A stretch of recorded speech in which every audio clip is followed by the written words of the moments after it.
A second delivery of some 15 trucks of humanitarian aid arrived over the Egyptian border into Gaza over the weekend. That's according to the Palestinian Red Crescent Society. While residents in northern Gaza have been told to evacuate, Israeli defense forces are standing by for an impending ground incursion. ABC News correspondent Brit Clennett is at the Israel-Lebanon border for us. And we've been hearing that this ground incursion could happen at any moment, but it hasn't happened yet. If it does, could it escalate tensions there in the north where you are? What are you seeing right now? Well, that's the fear, Eva. Look, right behind me, that's Lebanon. And I want to show you right over there. You can see there is smoke blanketing that hillside. That's right behind the border into Lebanon. There's still a glow from certain flames that you can see over there. That's where Israel just retaliated at firing on Hezbollah insurgency cells. You know, there are daily attacks here, guys, exchanges of fire. Israel trying to prevent infiltrations. And actually, you can hear now, I'm not sure if the mic is picking up on this, but we can certainly hear it quite loudly, the sound of small arms fire. You know, there are attempts made all across this border to stop infiltrators from entering into Israel. We've seen security reinforcements. You know, the week that we've been here, more weapons, more reservists, more tanks closer to the border, evacuated areas all along this border. These communities here are ghost towns. And as you say, the concern is that if there is a ground invasion into Gaza, that the fighting here could escalate it even further. And an IDF spokesperson I spoke to earlier said that no matter what, we are ready.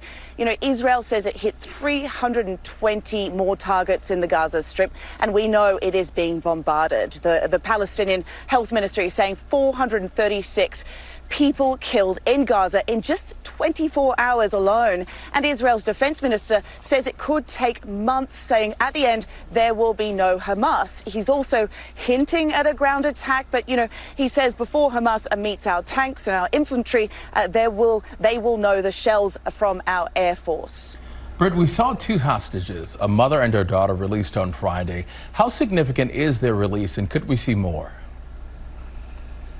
Well, look, I think it means that the channels of negotiation are working to some degree. We know that Qatar has played a key role in securing the release of those two Americans, Judith and Natalie Raanan, on Friday. And now, you know, the families we speak to, they say they will hope that Qataris will act as a critical mediator. But what does it mean? Well, it really does give hope to those families. We've been following the story of the Dan family. Can you imagine 5 family members taken by Hamas, 2 found dead on the edge of Gaza just a few days ago? This is an anguishing wait for these families, but at least now, you know, they can draw some degree of strength from the Raanans being freed. But the IDF saying this morning that the number of hostages is now at 222. That's up from 212. And the IDF spokesperson I spoke to explaining that the additional hostages are foreign nationals, saying it takes longer to verify their status. And we believe there are at least 20 more Americans still missing. Defense Secretary Lloyd Austin told ABC's this week there are concerns about broader conflict in the Middle East. I'm curious, what is the Biden administration doing about these concerns?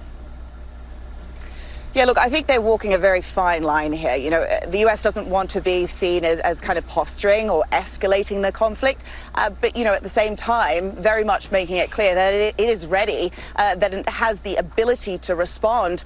You know, Austin saying he advises against any group or country looking to widen this conflict, in a warning saying quite clearly the message is, don't even try it. You know, we will maintain the right to defend ourselves. And, you know, you have 2 US aircraft carriers in the Eastern Mediterranean, the USS Eisenhower and the USS Ford.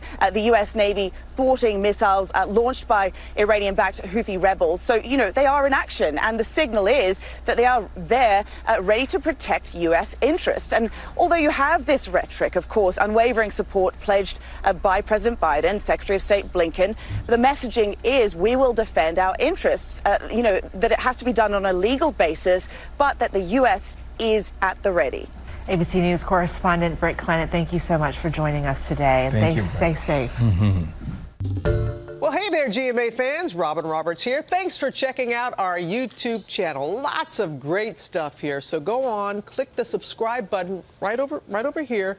to get more of awesome videos and content from GMA every day, anytime. We thank you for watching, and we'll see you in the morning on GMA.